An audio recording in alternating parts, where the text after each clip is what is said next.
Bonjour, bonjour. En fait, aujourd'hui est un autre jour. Aujourd'hui, c'est pour raconter un peu l'histoire de la résistance, selon ce que j'ai entendu moi-même de mes parents et de mes grands-parents, et aussi de ce que le général Semengue, le général en retraite au Cameroun, a raconté à une chaîne, je ne sais pas si elle était belge ou française. Et je vais vous raconter la vraie histoire de monsieur Wanzié, Ernest Wanzié, le résistant camerounais qui a été assassiné, qui a été tué en 1971 à Bafoussam. Il avait été arrêté en 1970. Il s'est exécuté le 15 janvier 1971 à Bafoussam. Donc je vous raconte donc son histoire. Je ne vais pas commencer par le début, là où il est né, tout ça comme ça, non. Je vais beaucoup plus parler de ce qui a fait qu'il soit exécuté. Qu'est-ce qui a fait qu'il soit condamné à mort? Je sais, il y a beaucoup de personnes qui vont penser que peut-être c'est parce qu'il a tué des Camerounais ou parce que peut-être qu'il était dans la résistance et il y a eu beaucoup de morts. Tout ça, non, c'est pas ça. Ce qui a fait que Wanzié soit tué, soit assassiné, on va donner deux raisons. Les deux raisons principales et primordiales qui ont été à l'origine de l'assassinat du résistant Wanzié. Wanzié, lui, il voulait une indépendance totale et complète. Donc, il ne voulait pas le semblant, il voulait une indépendance politique, une indépendance économique. Il ne voulait pas le semblant d'indépendance parce que il savait déjà que la métropole voulait continuer à avoir une main mise sur le Cameroun. Le colon ne voulait même pas qu'il y ait cette indépendance-là.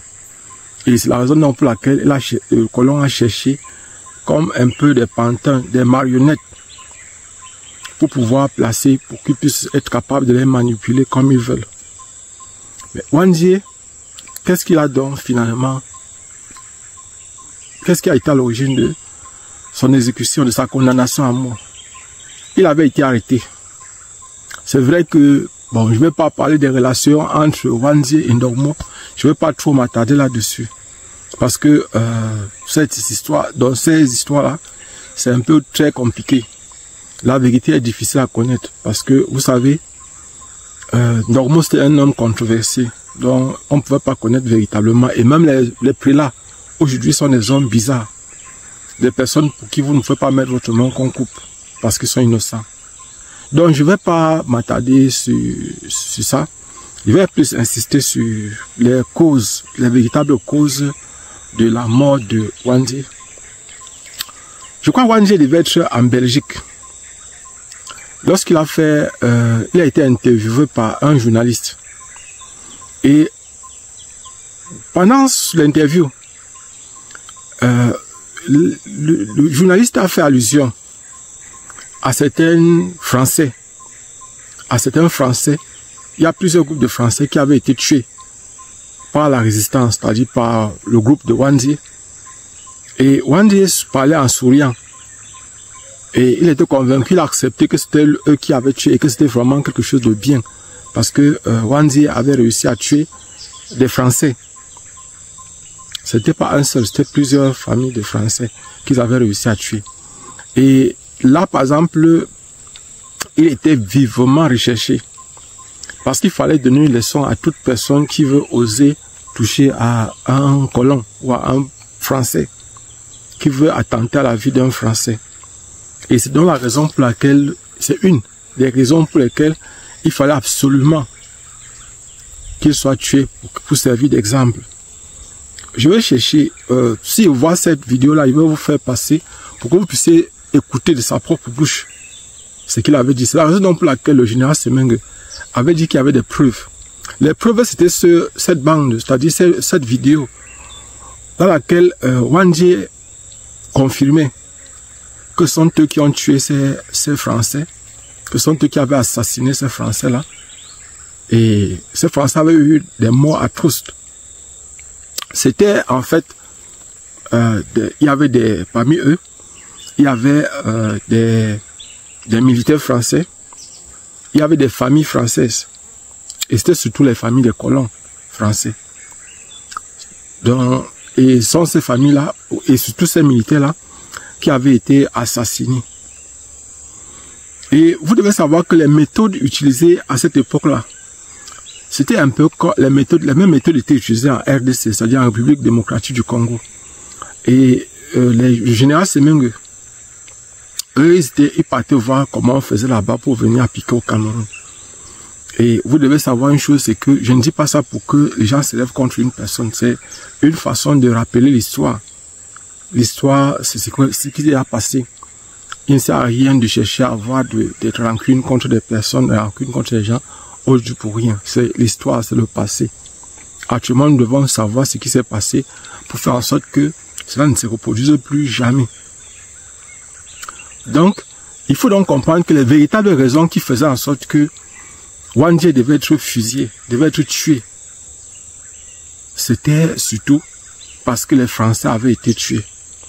Parce que qu'est-ce qui a empêché au président Amadou Ahidjo de le glacer?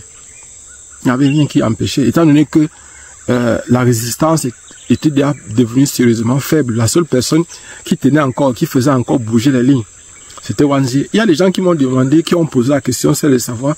La deuxième raison, c'était beaucoup plus pour asseoir le pouvoir du président Amadou Ahidjo. Il fallait asseoir son pouvoir, c'est-à-dire terroriser autant que possible pour montrer aux gens qu'il n'y a qu'une seule personne qui peut parler fort, lui seul. C'est-à-dire c'était d'imposer sa dictature, montrer qu'il n'y a pas d'autre pouvoir que celui venant de lui, président de la République, Amadou Ahidjo. Donc voilà par exemple les deux choses. Il y avait, Amadou Ahidjo ne pouvait pas défendre Wandje, même s'il faisait n'importe comment, parce que Mesmer et les autres avaient déjà décidé que Wandje devait être fusillé, devait être tué. Ils étaient là, ils attendaient. Je crois qu'il y a un autre qui était au Gabon. Il attendait la mort de Wandje. Il attendait impatiemment que Wandje soit assassiné. Et ces gens.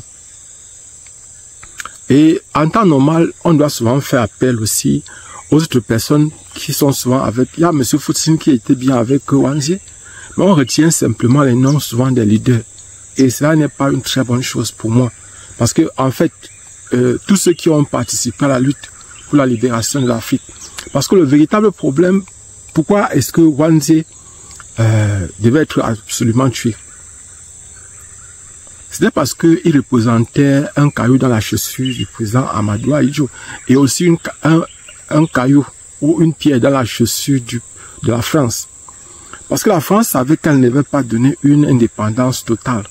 Or, le problème, c'est que les Wandje, les Momié, les Oumiobe, c'était des personnes éclairées, c'était des personnes visionnaires. Les Afana, c'était des personnes visionnaires, c'était des personnes éclairées, c'était des personnes qui étaient comme des élus. Ils étaient comme des élus, des personnes qui étaient éclairées par l'univers, qui avaient des connaissances au paix, qui avaient une intelligence au paix. Et toutes ces personnes-là, selon la France, devaient être éradiquées pour laisser uniquement des personnes qui sont des marionnettes, des données oui-oui, des gens qui vont faire tout ce qu'on va leur demander de faire. Lorsque, par exemple, le président Amadou Ahidjo a commencé dans son mandat à vouloir faire quelque chose de bien, lorsqu'il a décidé de faire quelque chose qui pouvait être bien pour le Cameroun, bien pour l'Afrique, on a tout fait pour l'écarter. Parce qu'on avait simulé une maladie. On lui a dit qu'il était malade. Parce que constamment, on lui faisait prendre des produits qui le rendaient malade. En fait, il n'était pas malade, il n'avait rien.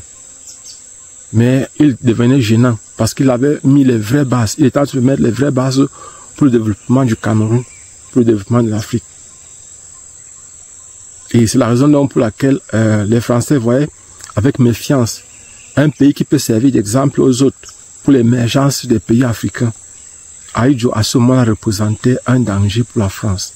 Vers la fin de sa vie, vers les années 60, à partir des années 75, même après l'assassinat du leader Wandje, NS, Amadou Ahidjo comprend qu'il y a beaucoup de choses qu'il faut qu'il fasse. Il y a beaucoup de choses qu'il faut parce que lui, il a beaucoup tué.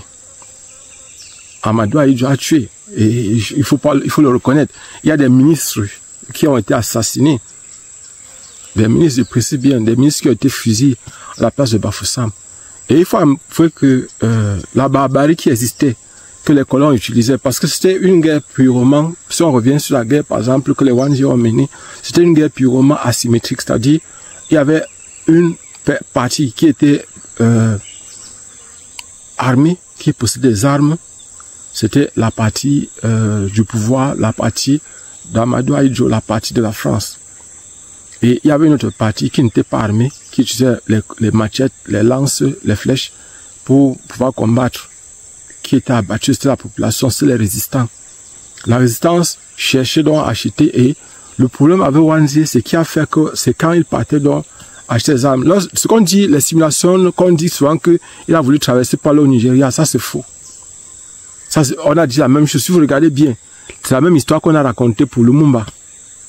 En fait, dans le fond, ça, ce sont des histoires qu'on raconte pour finalement justifier l'assassinat des grands hommes. Pour dire qu'on a voulu quand même le sauver, mais qu'il n'y a pas eu moyen. Que peut-être la pirogue est arrivée, il a voulu retourner pour aller prendre peut-être sa montre qui était tombée ou bien pour aller ramasser peut-être ses allumettes. En fait, on raconte des faux trucs. Dans le fond, c'est que c'était à décider. Et il y avait des personnes très proches de Wanzi qui l'avaient livré. Parce que, imaginez, lorsqu'on vous dit que, n'oublions pas que de 1960 jusqu'à 1970, quand on l'arrête, ils venaient constamment au Cameroun. Ils habitaient à Accra, au Ghana. Et ils venaient constamment au Cameroun. Ils n'avaient jamais été inquiétés. Pendant toutes ces années-là, pendant près de 10 ans, ils venaient repartir, ils venaient puis repartir.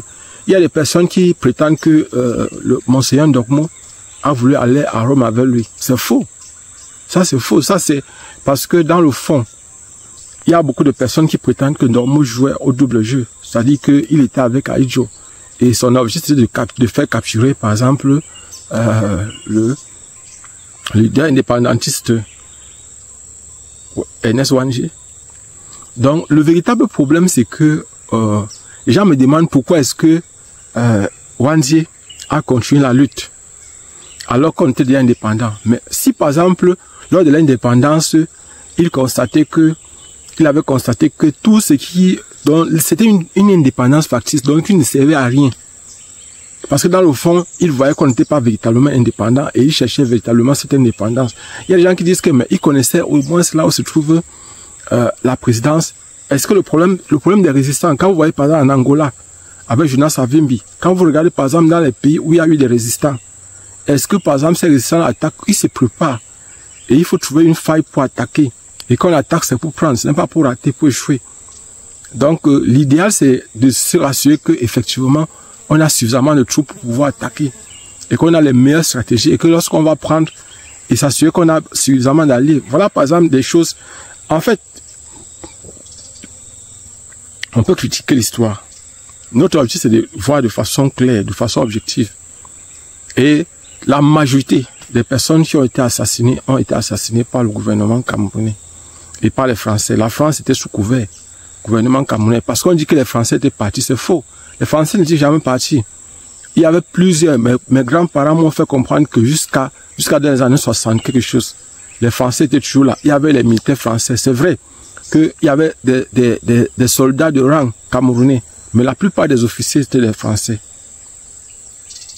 Bon, on avait pris le général Semengue et d'autres pour me placer devant, mais dans le fond, on savait que ce n'était que des marionnettes qu'on manipulait.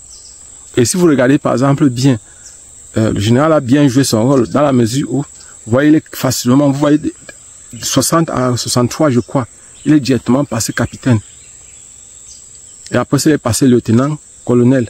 Et vous voyez qu'en un temps, il est passé lieutenant-colonel. Et après ça, c'est, après, je crois, c'est autour de 70, 71, comme ça, qu'il sera nommé général.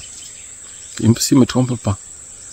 Et ça veut dire qu'il a bien travaillé pour le cadre de la sécurisation du pays pour, par exemple, mater au maximum, le maximum possible. Il a bien fait son travail. L'idéal ici pour moi n'est pas de le juger, de faire un jugement sur lui ou de faire un jugement de valeur que c'était bien ou mal. Non, il a fait son travail comme il le fallait. En fait, c'est ce qu'on attend d'un soldat, qu'il puisse bien faire son travail. Je ne dis pas que peut-être c'était une bonne chose de tuer ou bien d'arrêter, non. C'était, en fait, il était dans un camp. Il fallait qu'il joue bien son rôle. Donc, l'idéal pour moi n'est pas de faire qu'on s'attaque à lui, ou bien qu'on s'attaque à sa famille, ou bien qu'on s'attaque, non. Et il y a ce problème que les gens ont posé concernant Eli Bilobé. Eli Bilobé, il faut comprendre que il ne faut pas, pour moi, l'attaquer ou l'attaquer sa famille. C'est quelqu'un qui est en train de se perdre. Il faut avoir pitié de lui. Parce que c'est quelqu'un que là où il est là, il n'a plus de parti politique. Donc actuellement, et tous les temps, vous voyez par exemple, il veut s'appuyer sur son ennemi, sur les doigts là pour pouvoir avoir quelque chose. Or, personne ne le soutient. Même sa propre femme, même sa famille ne le soutient pas. Donc actuellement, il va attirer l'attention du monde sur lui. Et sûr que peut-être dans quelques temps, il risque de demander même les excuses. Parce que il sait lui-même qu'il est fini. En fait, s'il attire l'attention, il se dit que peut-être en posant un acte comme ça, c'est un peu la même chose que l'autre a fait, comment on l'appelle là, le Tchang là, comment on l'appelle le Tchang là, Momo, Jean de Dieu Momo, le ministre Jean de Dieu Momo, c'est un peu la même chose qu'il a fait. C'est-à-dire que lorsqu'il se met à saboter, à faire les choses dessus, il se met à dénigrer, à faire et c'est comme ça qu'il a fait jusqu'à ce qu'on l'a nommé. Mais on sait aujourd'hui que c'est un traître et que là où il est là, c'était la famille. Il a 2 femmes. Momo Jean de Dieu, il a 2 femmes. Et il ne s'en sortait plus. L'étude d'avocat, là, ça ne lui rapportait plus rien. Donc, si, par exemple, on ne le prenait pas dans le gouvernement, c'est que peut-être, actuellement, si on ne devait pas savoir là où il devait se trouver, dans la mesure où la famille le touchait déjà correctement. Et on voyait comment son corps diminuait parce que c'était pas facile. Là, même, il est même allé dans la musique, ça ne donnait pas. Vous-même, vous avez vu. Il est parti même dans la musique, ça ne donnait pas. Donc, vous devez comprendre, il faut avoir pitié de ces gens-là. Ce n'est pas de leur faute. C'est la famine. Donc, moi, je me dis, c'est une erreur de s'attaquer aux familles des gens. On ne doit pas se le passer. Nous, par exemple, aujourd'hui, c'est de construire le présent et l'avenir. C'est ça qui est le plus important. C'est d'éviter autant que possible de tomber dans l'erreur de vouloir s'en prendre aux familles des gens, de vouloir s'en prendre. Qu'est-ce que les familles ont à voir, ou bien eux-mêmes. Un débat politique, un débat intellectuel, c'est un débat intellectuel. Eli Bilobé a donné sa position. C'est son opinion à lui. Et nous, chacun peut donner son opinion, comme ici dans cette vidéo, je peux donner mon opinion. Et on doit respecter les opinions des autres. On n'est pas obligé d'accepter ce que les gens disent. Il a dit, est-ce que c'est vrai? Est-ce que c'est faux? C'est pas ça le plus important. Le plus important, c'est qu'il a dit, il a donné sa position à lui. Il a donné ce que lui pense par rapport à ça. Et il ne faut pas qu'on s'en prenne à eux, qu'on s'en prenne aux gens. C'est vrai, même ceux qui essayent d'attiser la haine contre les ethnies, contre les tribus. Bamileke, par exemple. Moi, il me dit, ce sont des personnes qui n'ont rien à faire. Ce sont des personnes qui n'ont rien à dire. Et il faut avoir pitié de ces personnes-là. Étant donné que ce n'est pas maintenant que ça commence. C'est depuis des années que ça se passe comme ça. Chaque fois, on menace. Surtout quand les échéances politiques approchent. On s'attaque à l'ethnie. Toujours. C'est une stratégie politique, il faut le reconnaître. Parce qu'on va faire comme ça, on va décourager beaucoup. Et on fait peur, on va intimider les gens dans les villages. Intimider les gens dans les régions. Pour leur faire peur, pour qu'ils ne puissent plus s'engager politiquement. Donc, en fait, moi je me dis, c'est une erreur très grave de s'attaquer à Eli Bilobé ou bien à sa famille. Je me dis, il faut apprendre à pardonner, il faut apprendre à comprendre que quand la famille dérange, ça ne donne pas. Quand ça ne donne pas, il faut avoir pitié. C'est vrai que bon, si c'était dans deux autres conditions, il pouvait me demander qu'on fasse une petite quête pour lui permettre au moins de survivre, de voir un peu. Donc, pour moi, je me dis, nous avons une nation à construire. Il faut reconnaître la grandeur des hommes. Moumie, Afana, Wanzie, Umrobe, Umyobe, Ruben Umyobe. Ruben Umyobe. Donc, ce sont des légendes. Ce sont des personnes qui sont sacrifiées pour le pays. Et il faut reconnaître une chose, c'est que la France ne pouvait pas accepter que ces personnes-là soient vivantes, dans la mesure où elle savait que c'était comme des cailloux dans sa chaussure. Et la France ne sait que s'attaquer aux faibles.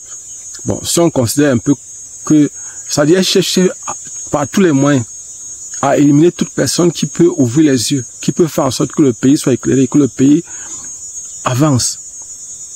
Actuellement, vous voyez par exemple là où ils sont. La France est finie, la France est foutue. La France ne peut plus rien. Et actuellement, c'est le moment maintenant que les pays africains doivent profiter pour frayer leur voie, pour s'engager vers le développement, pour s'engager vers une émergence sérieuse. Parce que si un pays africain ne profite pas maintenant, je ne vois pas au moment où il va profiter un jour, ça sera plus facile de pouvoir progresser. Parce qu'actuellement, la France est faible, la France est affaiblie. Mon souhait, c'est que tout le monde s'en sorte. Je n'ai aucun problème contre les Français. Les Français sont des bonnes personnes, mais ce sont des hommes politiques français, qui sont des personnes méchantes, qui sont des personnes qui pensent que les autres sont des sous-hommes et qu'ils peuvent continuer l'esclavage jusqu'en 2025. L'esclavage est fini. L'esclavage est fini.